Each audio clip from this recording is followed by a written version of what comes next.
Seja muito bem-vinda, seja muito bem-vindo ao Congresso Vida Veda de Medicina Integrativa 2022, nosso terceiro Convida, que esse ano está focando seus esforços para falar sobre longevidade. Eu trouxe 50 profissionais aqui de graça para você no YouTube, para você melhorar a sua longevidade, melhorar a sua saúde e a saúde da sua família. E agora eu tenho o prazer de trazer o Dr. José Alexandre Araújo. Ele é médico urologista com residência médica feita no Hospital Federal do Andaraí, no Rio de Janeiro. Ele se formou em medicina pela Univ, Federal Fluminense, né? Ele é coordenador da Uro Feminina do Hospital das Forças Armadas. Ele é membro do grupo Uro Feminina da Sociedade Brasileira de Urologia, no Rio de Janeiro, desde 2016, e coordenador da Urologia do Centro Urológico de Copacabana, no Rio de Janeiro. E ele vai conversar com você sobre urologia feminina na longevidade da mulher. Eu espero que você goste.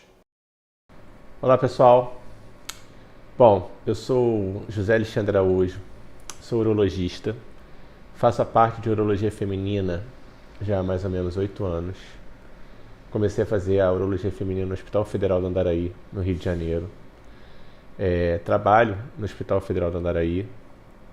Sou coordenador da parte de câncer urológico de um hospital filantrópico que tem no Rio de Janeiro, que é um hospital de câncer que tem na Penha, o Hospital Mário Cruyff. E sou coordenador da parte de urologia feminina da atual presidência da SBU aqui do Rio, mas já estou no grupo de urologia feminina há mais ou menos também 6, 7 anos. E trabalho no consultório em Copacabana, no Centro Urológico Copacabana. E vocês conseguem me achar também e tudo que a gente vai conversar um pouco nas minhas mídias, principalmente no Instagram. Bom, eu queria primeiramente agradecer a organização do Convida 2022 pela oportunidade. Na verdade, um congresso desse é novidade para mim. Eu nunca participei de um congresso que não fosse de ginecologia ou de urologia. Um congresso como esse é uma novidade, por isso que eu gostei bastante da ideia. E pediram para eu falar um pouco sobre a urologia feminina e dentro da ideia do congresso, dentro de longevidade. Então, o tema, o título que eu vou dar é a própria longevidade pela visão da urologia feminina.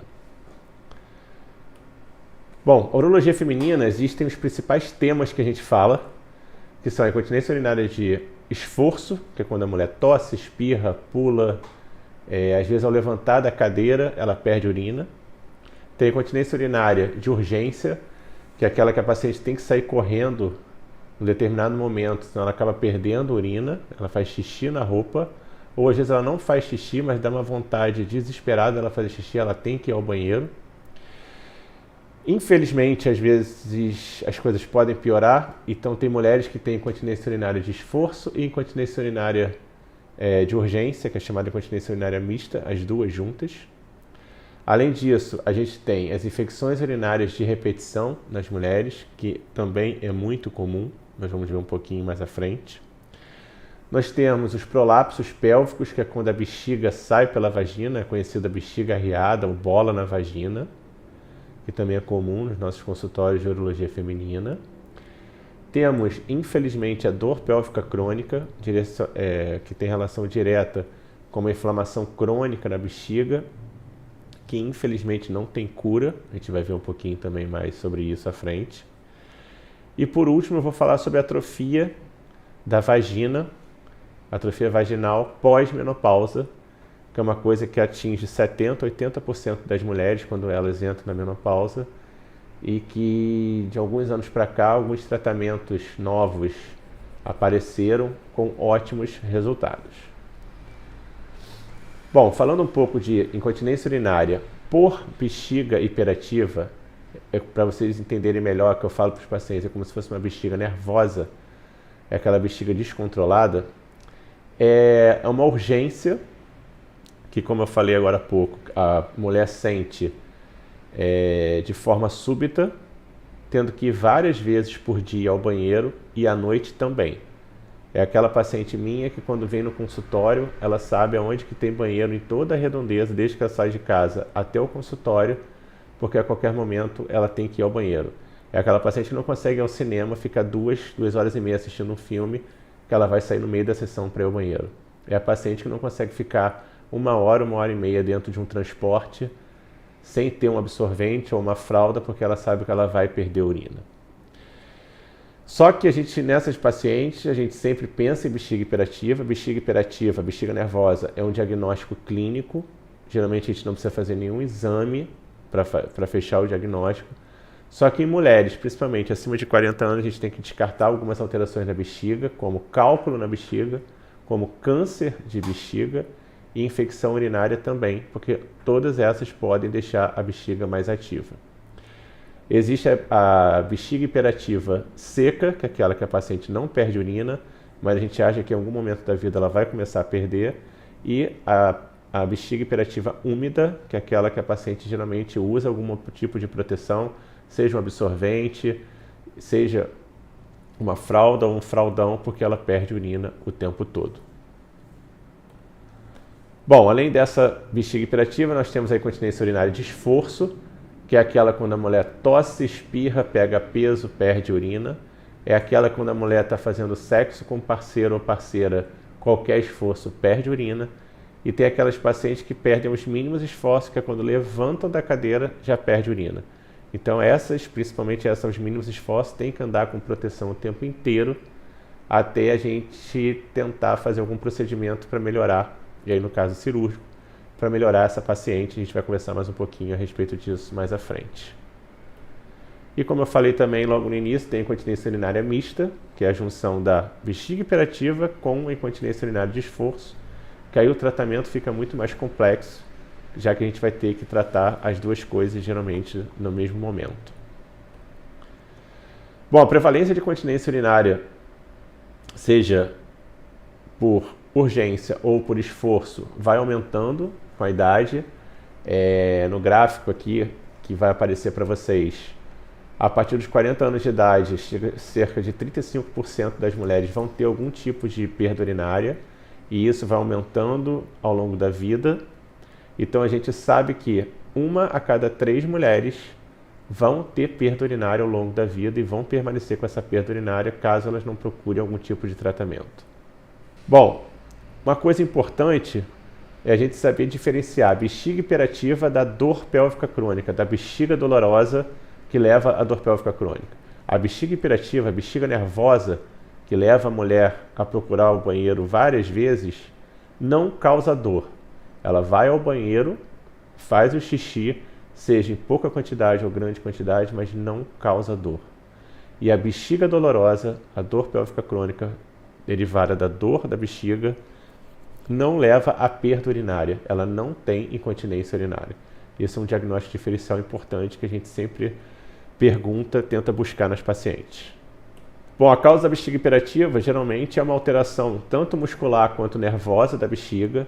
Aí podem ter algumas causas, por exemplo, professoras, guardas municipais ou policiais que não têm banheiro para ir a qualquer momento, seguram a urina e com o tempo aquele processo inflamatório, estando sempre com a bexiga cheia, sempre mandando mensagens, querendo esvaziar a bexiga e não ir ao banheiro, pode levar a alteração nervosa e muscular da bexiga e com o tempo levar a bexiga hiperativa. Alterações nervosas também, às vezes sem causas, podem levar a distúrbios neuromusculares da bexiga também. Diabetes ao longo do tempo, sem tratamento, também pode levar a bexiga hiperativa por alteração neuromuscular, principalmente nervosa da bexiga. Então, as principais causas estão diretamente relacionadas a disfunções nervosas e musculares que se misturam dentro da musculatura da bexiga. Bom, a prevalência da bexiga hiperativa vai aumentando conforme a gente vai ficando mais idoso. A prevalência aos 40 anos chega em torno de 30%, porém a bexiga hiperativa vai aumentando bastante conforme a gente vai ficando mais velho. Para você terem uma ideia, no gráfico, 40% das mulheres acima de 65 a 70 anos vão ter hiperatividade da musculatura da bexiga. Infelizmente, é uma doença que é subestimada, é pouco diagnosticada. Muitos dos pacientes lidam com essa frequência urinária aumentada reduzindo a ingestão de líquidos e usando absorventes. E para eles e para alguns médicos também isso já é suficiente, mas não é. Eles não podem diminuir a ingestão de líquidos, já que pode influenciar diretamente na função renal deles. E o uso de absorvente não é normal, você tem que usar um forro para o resto da sua vida para não perder urina. Quase 2/3 dos pacientes são sintomáticos há mais de 2 anos quando procuram tratamento. E desses pacientes que procuram tratamento, 1/3 deles não recebe qualquer tratamento ou recebe tratamentos errados e não conseguem ter ajuda e ficam com essa doença, com essa alteração, com esse problema na vida para o resto da vida. Então, como eu falei, a bexiga hiperativa é um aumento do número de vezes que a gente vai ao banheiro.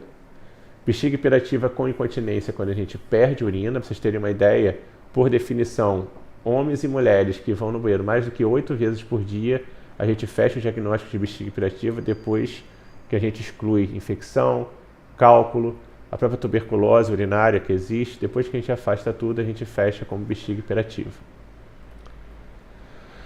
Para bexiga hiperativa, o tratamento de primeira linha é mudar o comportamento da pessoa. Geralmente essa mulher ou esse homem toma muito café, usa muito refrigerante. Hoje em dia, de um tempo para cá, está muito na moda o uso de energético, bebida energética, que é rico em cafeína. Então a gente tenta tirar tudo isso que são irritantes da bexiga. O tabagismo é um irritante fortíssimo da bexiga. E um outro método importantíssimo de ajuda para a gente, para a urologia feminina, é o nosso braço direito no tratamento tanto da bexiga hiperativa como outras alterações pélvicas, é o fisioterapeuta pélvico.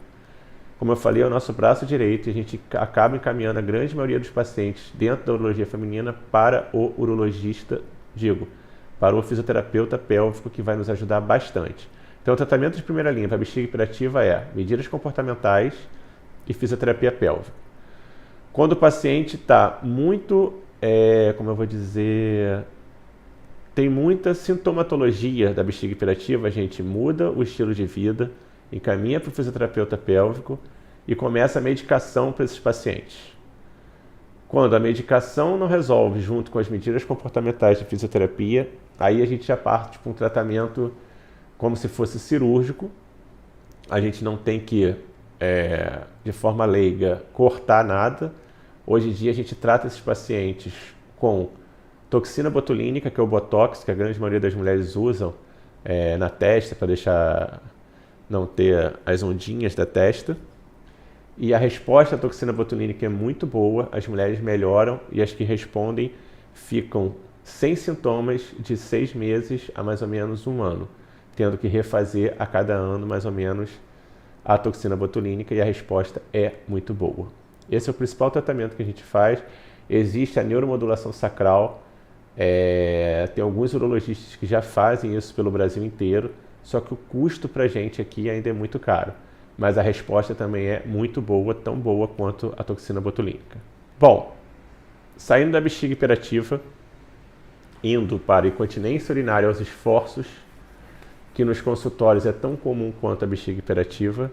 Como eu falei, aquela mulher que pode perder os grandes esforços, que é quando ela tem um acesso de tosse, um acesso de espirro, aquela paciente muito alérgica, ela tosse, ou tem um acesso de riso, começa a rir e acaba perdendo a urina.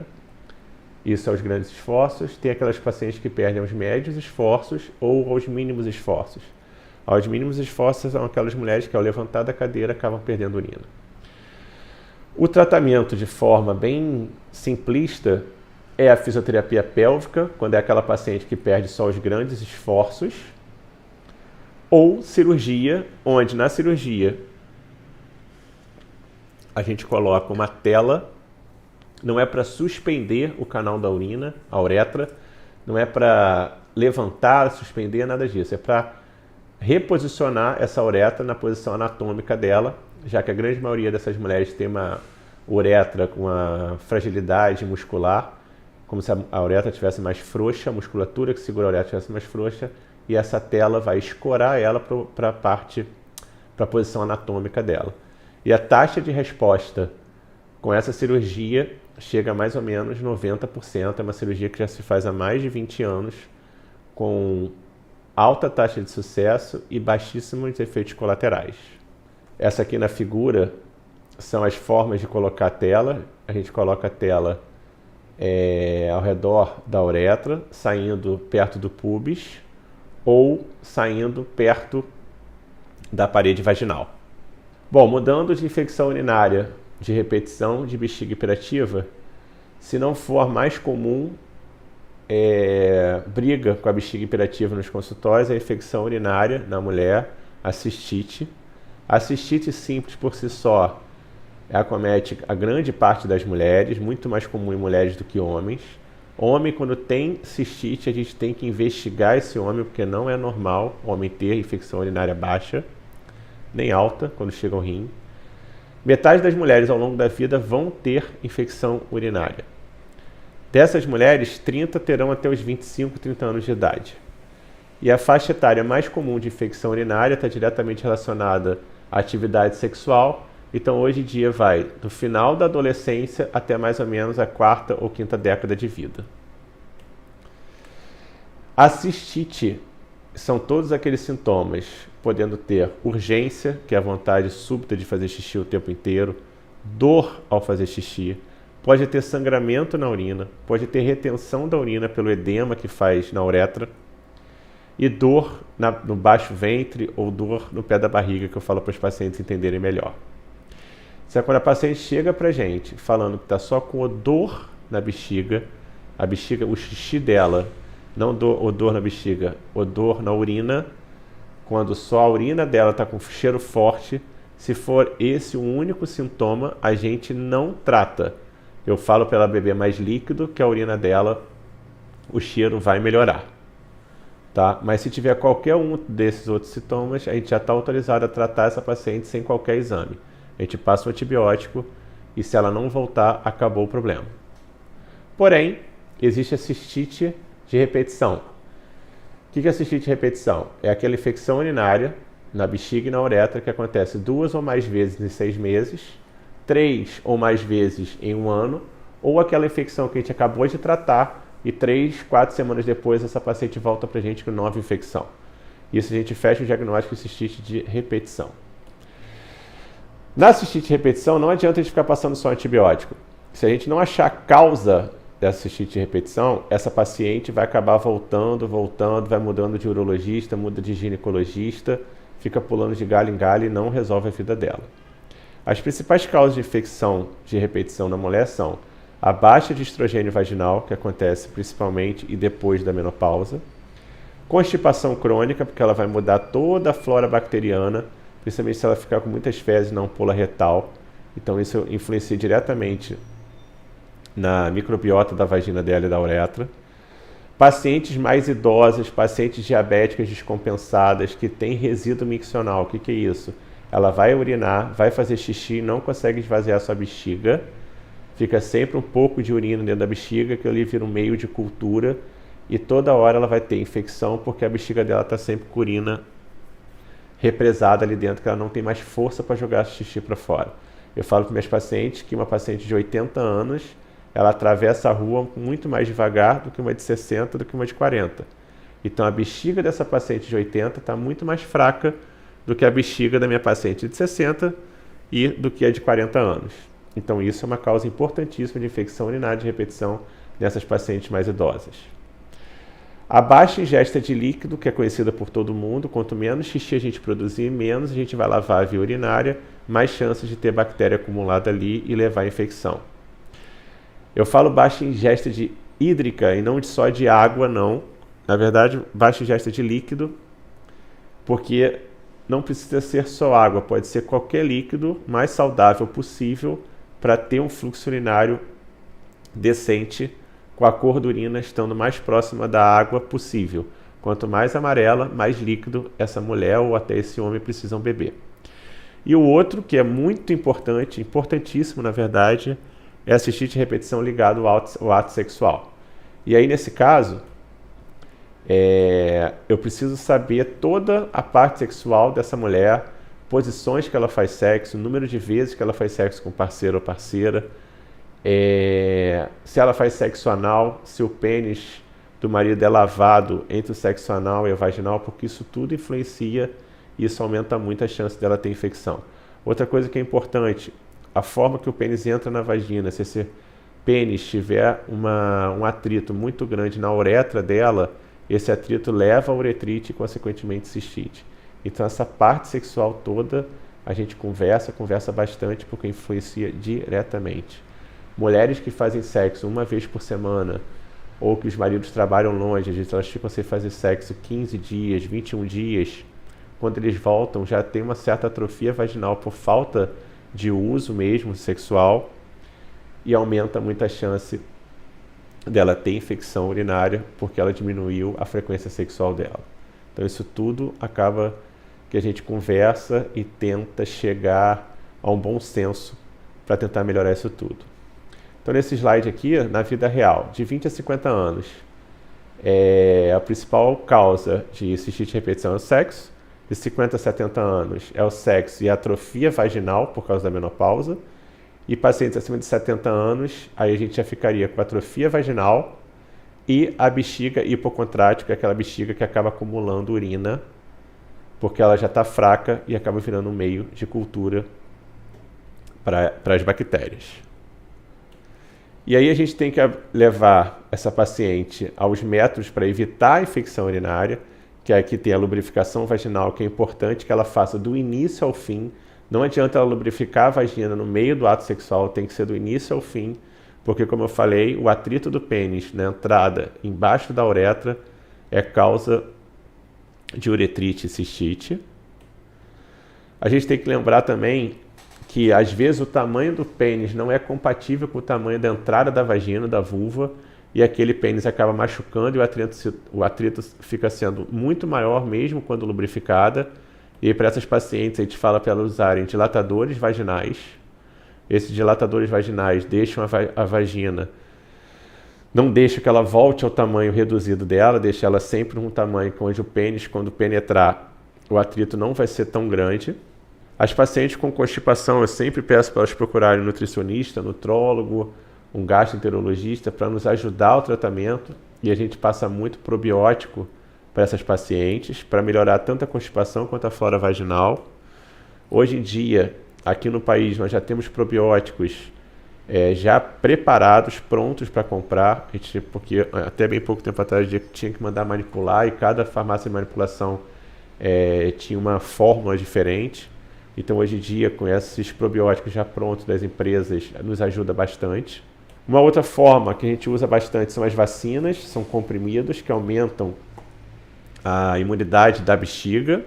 A atrofia vaginal, como eu falei para vocês, a gente tem que usar creme hormonal, e o creme que eu uso bastante é o promestrieno, e não adianta nada pegar o creme e jogar lá dentro da vagina. O problema não está dentro da vagina, e sim no introito da vagina, na entrada dela. Então eu falo para meus pacientes que a vagina dela, a vulva dela, a entrada tem que ficar toda branca. E aí tem que ser o clitóris branco, pequenos lábios brancos, grandes lábios, a prega entre a vagina e o ânus, e embaixo da uretra também. Eu falo para ela colocar o creme no dedo dela, como se fosse uma pasta de dente, e lambuzar toda a entrada da vagina ali. E isso eu peço para elas fazerem quando elas têm muito ressecamento, muita atrofia, geralmente por 45 dias. Esse aqui é um tipo de açúcar, até onde eu sei é o único que existe no Brasil. Não é por causa desse aqui, por causa do cranberry, sim por causa da demanose. A demanose é um açúcar que é muito utilizado nos Estados Unidos, que ele diminui a adesividade da bactéria na bexiga e tem um resultado bom, e é mais uma arma que a gente tem para evitar a infecção urinária de repetição. E o cranberry, que é conhecido da maioria das pessoas, que pode ser por suco ou pode ser pelo extrato da fruta. Nos Estados Unidos eles usam bastante, pelo resto do mundo menos, mas é mais uma arma que a gente tem para tentar evitar essa infecção urinária de repetição. E a bexiga hipocondrática é a bexiga envelhecida, como eu expliquei para vocês. A gente faz uma ultrassonografia com resíduo miccional, a gente vê se essa paciente mais idosa está mantendo urina na bexiga depois de urinar, e o tratamento para isso é o cateterismo intermitente. A paciente vai passar sondinhas com hora marcada 4 a 6 vezes por dia para deixar a bexiga dela sempre vazia. E acreditem, no início isso parece ser um terror na vida delas e dos familiares, mas depois que elas começam a fazer, elas param de ter infecção, elas param de ir para o hospital, ficar internadas por causa de infecção, e elas param de usar fralda, e ela melhora bastante a qualidade de vida delas, e aí elas acreditam no tratamento e continuam fazendo. E para tratar a infecção urinária, a gente usa mesmo tratamento antibióticos, como é sabido por todos. E uma observação que eu quero fazer aqui é que pacientes com cultura de urina com bactéria, se não tiver sintoma nenhum, a gente não pode tratar. Isso só serve para selecionar bactérias. Bactéria na urina é diferente de doença na urina. Se você não tem bactéria na urina e não sente nada, a gente não deve tratar. Até porque, em 2016, saiu na BBC um alerta já mundial, isso foi um alerta feito pela Organização Mundial da Saúde, onde em 2016, se nada fosse feito, quando nós chegássemos em 2050, uma pessoa a cada 3 segundos morreria por infecção. Só que aí veio o Covid. E há praticamente 2 anos, o uso de antibióticos aumentou muito e de forma indiscriminada pelo mundo. Então a gente não sabe como é que essa resistência bacteriana vai aumentar e aonde isso vai nos levar. Pensando então, antes do Covid, que 10 milhões de pessoas morreriam por infecção, por resistência bacteriana em 2050, morreria mais gente do que por câncer, do que por acidente automobilístico, por doenças virais.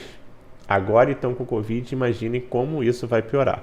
Então, por favor, não tratem pacientes com bacteriúria assintomática, com bactéria apenas na urina, sem doença. Isso só vai levar a piorar a resistência bacteriana. Bom, mudando de assunto mais uma vez, vamos falar rapidamente dos prolapsos vaginais, que é a bola na vagina, que é quando a mulher sente que tem alguma coisa saindo pela vagina. Pode ser a bexiga, que é nesse slide que vocês estão vendo à direita, ou o colo do útero, que vocês estão vendo à esquerda. Essas aqui são fotos de pacientes minhas do ambulatório, fotos reais. E essas pacientes nós operamos, colocamos tudo lá para dentro. Essa cirurgia a gente faz como se fosse um novo ligamento com fios, tudo por dentro da vagina. E a resposta disso é em torno de 70% a 80%. E essas mulheres voltam a ter um canal vaginal normal. Falando rapidamente sobre dor pélvica crônica, infelizmente um diagnóstico dado por exclusão, que não tem tratamento, não há controle efetivo da doença e tem um impacto diretamente na qualidade de vida dos pacientes. A gente sempre tenta descartar a infecção urinária de repetição nessas mulheres, que é causa de dor, mas não crônica. A gente pede pesquisa para tuberculose urinária, que aqui no Brasil acontece com uma certa frequência, é o segundo sítio mais comum depois de pulmão. E a própria bexiga hiperativa que a gente já conversou. Dor pélvica crônica tem que ser tratada pela urologia, principalmente a urologia feminina, fisioterapia pélvica, clínica da dor, psiquiatra, psicólogo, ginecologista, se a causa principal for relacionada à parte ginecológica, proctologista, se for relacionada à parte de inflamação intestinal, nunca só com um profissional, que a gente não vai conseguir ajudar sozinho essa paciente. E nessas pacientes tem que tentar achar a causa da dor pélvica crônica dela. Na verdade não a causa, mas sim um gatilho. Essas mulheres às vezes ficam excitadas, ativa a dor, depois de chegar ao orgasmo, ativa a dor, exercícios físicos às vezes ativa a dor dela, então elas têm que evitar. A endometriose é uma causa forte de dor pélvica crônica.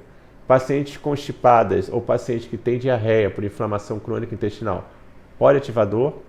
Os irritantes da dieta, assim como a gente falou na bexiga hiperativa, café, refrigerante, chocolate, álcool, cigarro, são fortes irritantes da bexiga e podem levar a dor pélvica crônica. E a própria infecção urinária também pode ativar a dor dessa paciente. Hoje em dia, o tratamento de terceira linha para dor pélvica crônica, mas que tem o melhor resultado, é a toxina botulínica, como eu falei lá na bexiga hiperativa refratária a tratamento com medicação. Essa paciente melhora consideravelmente, se não totalmente, a dor dela, da dor pélvica crônica relacionada à bexiga. A gente faz a toxina botulínica e a resposta dela também, como a bexiga hiperativa, vai variar de 6 meses a 1 ano, 1 ano e meio. Mas a resposta é fenomenal. Aqui é como a gente faz a toxina botulínica, a gente entra com catéter por dentro de um aparelho, pela uretra, e faz mais ou menos 20 pontos da toxina botulínica dentro da bexiga. E a paciente já sai do hospital sem dor, quando responde. Para finalizar a parte da urologia feminina, A gente vai falar rapidamente da síndrome geniturinária da menopausa, que é o ressecamento vaginal com atrofia vaginal, que acontece em cerca de 75% das mulheres. É uma síndrome crônica e progressiva, vai piorando com a idade, que mexe diretamente com a autoestima da mulher, sexualidade e o relacionamento com o parceiro. Elas podem ter atrofias vulvovaginais, com atrofia, ressecamento e sangramento. Pode levar a incontinência urinária, urgência miccional e infecções, porque vai mexer diretamente com a musculatura do períneo e da pelve. Em relação ao sexo, também a vida sexual dela é muito prejudicada, que ela vai ter dor durante a relação, vai ter todo o ressecamento vaginal e diminuição da libido também relacionada à parte hormonal. O tratamento padrão ouro para essa síndrome geniturinária da menopausa são os cremes vaginais de estrogênio, uma daquelas fotos que eu mostrei lá quando a gente está fazendo um tratamento para evitar infecção de repetição nas mulheres. As mulheres podem usar os lubrificantes de longa permanência e de curta duração também, mas o que ajuda muito a elas é o estrogênio vaginal. Porém, tem mulheres que não podem usar estrogênio vaginal, existem contraindicações por neoplasias ginecológicas. Tem pacientes que não aguentam mais usar o creme vaginal, elas ficam perguntando, eu vou usar isso para o resto da vida? A gente fala para elas que sim, elas acabam usando 2 a 3 vezes por semana. Existe o custo do estrogênio vaginal e existe a falha de tratamento. E de mais ou menos 5, 6 anos para cá, a laser terapia vaginal vem crescendo no mundo inteiro e crescendo bastante, mostrando ótimos resultados para essa atrofia vaginal. Esse laser vaginal tem uma penetração mínima no epitélio, então não causa lesão adjacente nenhuma. E ele melhora, ele refaz, na verdade, toda a parte cicatricial da vagina, como está escrito aqui no slide, é uma neocolagênese e uma nova angiogênese. Com isso, os novos vasinhos, as artérias e as veias que estão ali vão melhorar a espessura vaginal, elasticidade e firmeza da vagina. E a resposta dessas mulheres é fantástica. Esse aqui é um slide que mostra como o aparelho é introduzido na vagina. Isso aí geralmente a gente faz por 5 minutos, 3 sessões, uma por mês, e a resposta geralmente dura em torno de 1 ano. E a cada ano a gente refaz essas aplicações. Logicamente, para essas mulheres que têm atrofia vaginal por causa da menopausa.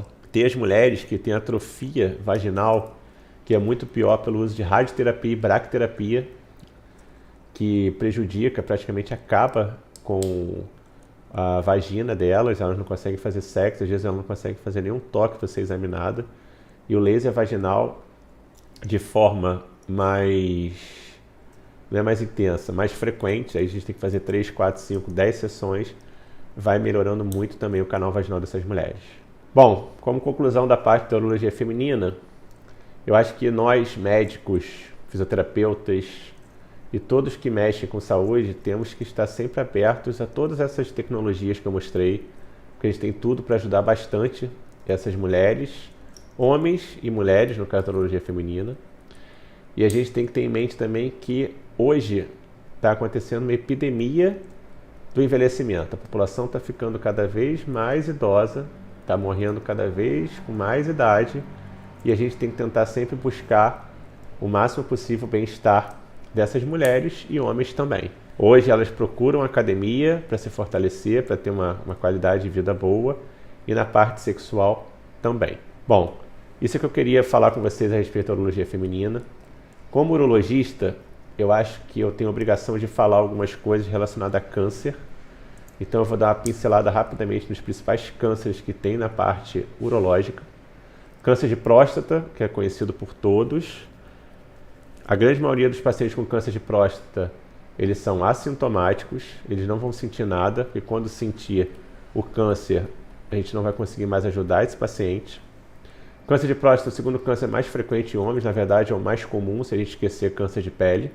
Infelizmente, a gente ainda está diagnosticando cada vez mais câncer de próstata, um diagnóstico a cada 7 minutos. Só que, infelizmente, esses homens ainda morrem de câncer de próstata. A média, segundo o INCA, é um óbito a cada 40 minutos. 25%, 1 a cada 4 homens morre devido a essa doença. 1 a cada 5 homens são diagnosticados com câncer de próstata de forma mais avançada. Então, como eu falei, quando os homens aparecem para a gente com sintomas, 95% deles já está com câncer adiantado. Então, câncer de próstata não dá sintomas para os homens. Não é possível prevenir a doença, mas é possível diagnosticá-la de forma precoce e fazer um tratamento e curar esse paciente. O diagnóstico precoce, como está escrito aqui no slide, a gente tem chance de cura de 90% para mais desses homens. Esses aqui são os casos estimados, esses casos se mantêm desde 2018, essa estatística é mais ou menos o mesmo número. Queria que vocês guardassem aqui que o câncer de bexiga no homem é o 7º mais comum, que a gente vai falar à frente, a gente não vê campanha nenhuma para câncer de bexiga. Bom, fator de risco para câncer de próstata, idade, quanto mais velho nós homens vamos ficando, maior a chance de ter câncer de próstata, quase 80% dos homens acima dos 80 anos vão ter câncer de próstata e não vão morrer do câncer de próstata. História familiar é um fator de risco importantíssimo, se você tiver um parente de primeiro grau, você tem 2 a 3 vezes mais chance, de segundo grau, 6 a 7 vezes, um parente 3 vezes, 2 parentes 7 vezes, se você tiver 3 ou mais, 11 vezes mais chance de ter câncer de próstata. O diagnóstico a gente faz especialmente pelo PSA e o toque retal é complementar ao PSA. Essa aqui é a imagem do toque retal que a gente faz, que acredita a gente faz em 1, 2 minutos esse exame. E o diagnóstico a gente faz por biópsia da próstata, geralmente após ser realizada uma ressonância de próstata específica para câncer, que aumenta muito o nosso diagnóstico do câncer de próstata. Quanto mais evoluído está o câncer, menor a chance de cura, como eu já falei. E existem vários tipos de tratamento. O principal tratamento é a cirurgia, onde a gente consegue tirar o tumor inteiro. Quando a gente faz a cirurgia e não consegue resolver, a gente pode fazer radioterapia e medicação para esse paciente. E hoje em dia, a grande maioria dos pacientes, quando não são curados do câncer, são controlados, desde que eles não apareçam já para a gente com câncer avançado. Hoje em dia, a grande maioria das sociedades pelo mundo recomenda de começar a fazer a triagem desses pacientes entre 45 e 50 anos e a partir de 50 anos, uma vez por ano. Outras doenças da próstata é o aumento da próstata, e isso tem a ver diretamente com o envelhecimento da população. Então, o aumento da próstata é importantíssimo, já que esse paciente pode ter o canal da urina obstruído pela próstata e não conseguir urinar, ter todos esses sintomas que estão escritos aqui nesse slide, e a gente acaba tendo que botar uma sonda nesse paciente até fazer a cirurgia dele. Câncer de pênis, como eu falei no início, eu trabalho num hospital só de câncer. A gente tem que amputar um pênis, mais ou menos 1 por mês nesse hospital. Aqui no Brasil, a incidência de câncer de pênis ainda é altíssima, aqui e na Índia. E basta os homens lavarem o pênis. Se eles lavassem seus pênis de forma correta todos os dias, a gente praticamente zeraria a incidência de câncer de pênis. Mas como isso não acontece, por vergonha e ignorância, hoje a gente ainda tem muito câncer de pênis, a gente acaba tendo que tirar muito pênis. E o câncer de pênis, quando já está avançado, não responde a nenhum tratamento oncológico de quimioterapia e radioterapia. Esse paciente, a gente sabe que ele, infelizmente, vai morrer por causa do câncer de pênis. Bom, câncer de testículo acontece em 5% dos tumores malignos dos homens. Na grande maioria das vezes são assintomáticos. É aquele homem que quando vai tomar banho tem que fazer o autoexame, igual a mulher faz da mama. E qualquer nódulo, qualquer alteração na bolsa escrotal e no testículo, ele deve procurar um urologista para ser examinado, que por pior que seja o tumor de testículo, a chance de cura dele, mesmo quando metastático, quando ele já tem lesões pulmonares, chega acima de 90%. Esse, diferente do câncer de pênis, tumor de testículo, câncer de testículo, responde muito bem à quimioterapia hoje em dia. Câncer de rim também está cada vez mais comum no nosso meio, tem uma relação direta com o tabagismo. E o câncer de rim, quando ele é pequeno, a gente tira um pedaço só do rim que tem o tumor. Quando ele é maior do que 6, 8 centímetros, a gente ainda tem que tirar o rim inteiro. E o câncer de rim, ele só vai dar o sinal de sangramento quando ele invade o sistema coletor da urina. Quando a urina que sai do rim cai na pelve renal, tem lesão tumoral nessa pelve renal, aí ele vai sangrar. A maioria dos pacientes que chegam para a gente não tem sangramento na urina, eles fizeram um exame de ultrassom, uma tomografia por outra causa e acaba descobrindo os tumores renais. e o tratamento é cirúrgico. E o outro, como eu falei naquele slide lá do INCA, câncer de bexiga, o 7º tumor mais frequente no homem, tem relação direta com o tabagismo. 80% dos pacientes com câncer de bexiga fumam.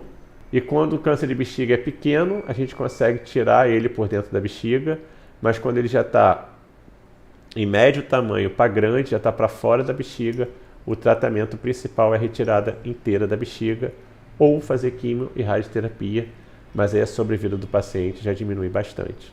Então, quanto mais precoce a gente diagnosticar bexiga, rim, testículo, pênis e próstata, logicamente maior a chance de cura desse paciente.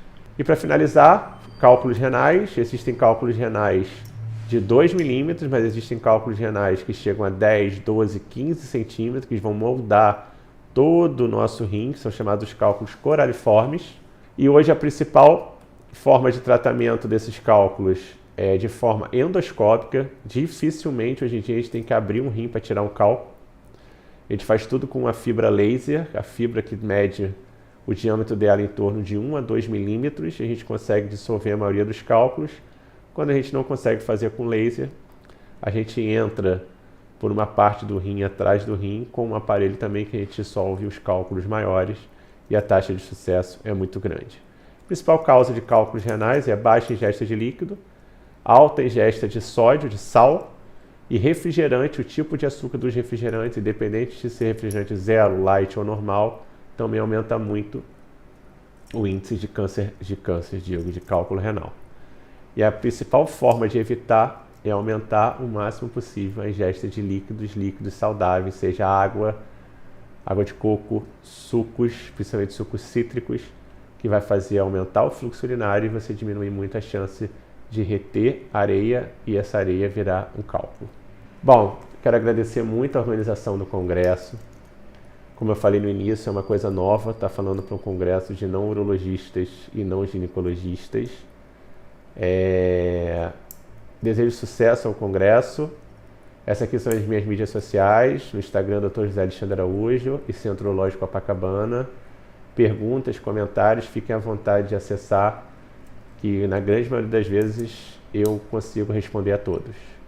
Muito obrigado a todos e um ótimo congresso.